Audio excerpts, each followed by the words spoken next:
I'm Nat, he's Matt, and we got your geek news right here. And this week it's a review of the film adaptation of Stephenie Meyer's Twilight. Right, so I've read the books. And I have not. Now, the audiobooks were on, so I picked up a little bit. Here and there, but basically we're speaking from differing perspectives. Absolutely. So basically we're going to break down Twilight as a movie, as an adaptation, and then as a vampire movie. So let's get to it. I'll do whatever it takes to make you safe again. The hunt is his obsession. He'll never stop! Okay, so I've got to admit, I might not have let on to this too much during our preview, but man, the trailers, the teasers, I was not impressed. Were killing you. There was some weird edits. I really thought we were going in to see kind of a crap film, so my bar was low. And man, if you have any kind of impression of me being macho or kind of a cool guy in any way, it's about to get blown out of the water because I friggin' really enjoyed like a teeny bopper girly movie. Yeah, totally like a teen flick kind of movie. Totally. As for me, I have to say, I mean, obviously speaking as like the fan, it's hard to say that the movie was fantastic. I mean, like, here's the bottom line is I'm gonna say some things that may annoy some of you, and some things really bothered me, but all in all, I'm just really excited to have seen a lot of this come to life. Like, I was excited to see it as a visual 3D thing, so that's really cool. Well, I was impressed with the actors. Yeah, like exactly. The main leads. Again, I've heard differing perspectives. I thought Bella was perfect. I know some people are like, oh, well, you know, she wasn't playing enough or whatever, but I thought she was great. I thought she was really good. And I really dug Edward. I mean, there was one scene. It's because you're a guy, okay? As a girl, like, Edward is the, like, the character of Edward is, like, amazing. He's this, like, romantic, super wise, super, like, amazing, everlasting love kind of angsty vampire guy. As a movie, we're talking and beautiful, about godlike, Adonis. As a movie, we're talking about two characters, two essentially old children. We're looking at adolescents here who carried a movie well. Oh, yeah. I was impressed with both of them. I think they both did a great job. I mean, I have okay, no baggage. Having said all my stuff, though, I'm actually one of the people that liked Robert Pattinson. I think he's really kind of weird looking as a human being when he's himself, but his eyebrows are too far apart. Well, and his hair kills me. But anyway, as Edward, though, I thought he was sexy. I thought he was very sexy. I totally dug him. And you know, the film I thought was very well paced, maybe a bit rushed, but overall it moved, it trucked along really well. The secondary characters I thought it was good. Like crazy rushed, but again, this is coming from like in the story reading it. I know some of you agree. Like it kind of drags at some points. Like, it's very just pulled out. And I remember romance in the movie. It's like, was there any patience? Was there any anticipation? There was a point when she was listening to the books where I heard it one day, and then like 3 days later, she'd been listening constantly, and it felt like they were at the same emotional crossroads as they were before. But that's the thing. In the book, you get such a sense of like, oh my god, like. So, again, the angst, it's like, oh, like, he likes me, he doesn't, I love her, I don't. And then finally, it's like they admit to each other, and you're like, oh, a bit of catharsis. I really don't think that would have worked in the film. It paced itself well. And I understand that you have to adapt it for the movie, but I mean, it felt rushed. I mean, I feel like even if I hadn't read the book, you just never got the sense of, like, why that love, or whatever they have at the end of this movie, why it's important and why it's cathartic. Well, as far as this film itself goes, I thought there was maybe one shot in the film that made me think I was watching a bad film. And it was that moment when Bella walks in front of that fan, and I guess her scent is blown towards Edward. And Edward's reaction is obscene. Is comical. Yeah. He sits there looking like he's nauseous and about to puke, and I mean, like... Well, more than that, it looked like he was acting poorly, and I can't blame the actor. Well, that's what I mean. Like, I blame the director for asking that out of him, and then I blame the editor for going with that take. Yeah, so absolutely. Anyone who really has a problem with that, he just did what he was told, I'm sure. And I'm sure he was hoping they wouldn't because it took you out of the movie, because it certainly took me out of the movie. But it was totally redeemed by the coolest baseball scene in history. You know what? I will say I absolutely agree with that.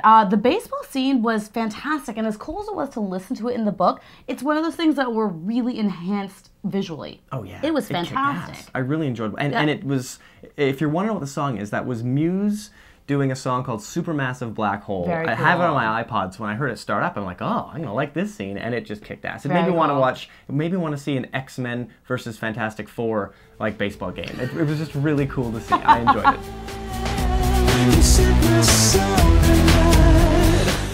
So if this film is going to call itself a vampire film, that means we're looking at films like Interview with a Vampire, which was awesome. Blade, Dracula, Underworld, all the way back to the Nosferatu. Yeah, exactly. This is a very steeped in tradition genre. And, you know, the interspecies romance, it's new ground. Well, I mean, not really. In Underworld, we saw kind of the same thing, right? No. Because as far as I'm concerned, by the end, Speedman becomes a monster. It's a monster loves monster movie. But as far as you know, when you haven't read the book, how do you know what happens? But this is one movie, and I'm examining it. And I'd say this is new ground. I would definitely say this is new ground. Plus, it's kids. You know, it's teenagers. It's this new Kirsten love. Dunst was a kid. Yeah, but that was just creepy. So you're saying it's a different kind of thing? Yeah, it's different. That was just creepy love. Because this is like a teen romance. It's teen romance, except one character happens to be a vampire. Yeah, it's Roswell with vampires, basically. Essentially. And I think it filled that pretty well. I think it created an interesting niche that people might want to play in a little bit more. Well, because it just ups the notch on like the whole teen relationship discovery thing anyway, because it's so crazy falling in love as a teenager anyway. You're always so unsure and insecure. So the fact, it's like compounded by the fact that the one person's a vampire. And I think it just made for a really neat film in that respect. So let's go into the adaptation. Your skin is pale white and ice cold. Okay, so I know I mentioned this before, but the story, I just really, really felt like it was rushed. Again, I understand you're adapting it for film, you have to take out certain elements, I get it. That always happens when a book is adapted into a movie. It was like really ridiculously rushed though. Again, you know what? As far as I'm concerned, it moved well, so whatever was taken out. Okay, you know what? The points were made. Whatever needed to be made, the story, the main plot points were there, but... Now, you mentioned something about the ending. There was a girl, female vampire. Right. So Victoria, one of like the evil vampires, or the other coven or whatever, she appears at the very last scene of the movie, which is interesting because you don't have that in the book. Which I thought was good for Menace. It felt good. But the thing is, and this is one of those things where I feel like Stephenie Meyer really like put it in there for the fans. Victoria becomes a much more important character later on in the series. So it's like, okay, kind of cool that she's there. Same thing with the random killings in the movie. Again, that's not in the first book, but again, this is something that you'll get later on in the series. So it's interesting that Stephenie Meyer or the director or whatnot pulled elements from the story and stuck it into this movie. Again, just to make it more interesting, I suppose, or fill in space instead of putting in important stuff that needed to be in there. And it all seemed to work. For me, it seemed to work. Oh, and the thing that also killed me, I guess like my main thing is, in terms of like it feeling rushed, there were certain scenes, like the scene in the car where the whole vampire thing's revealed. And I remember the listening to that with you,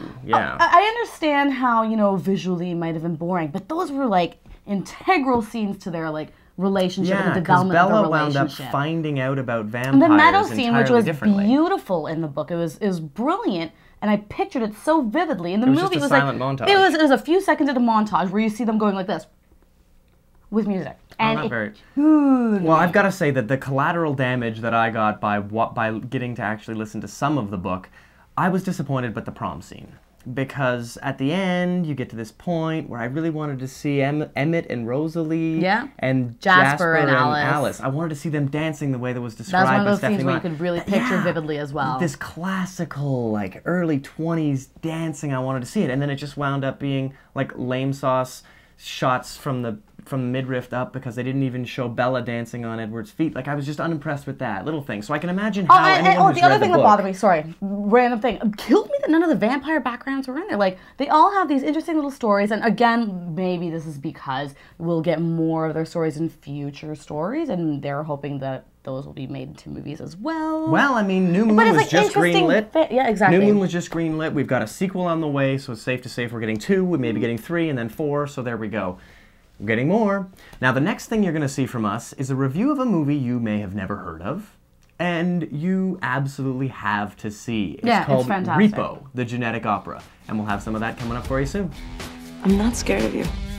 You really shouldn't have said that.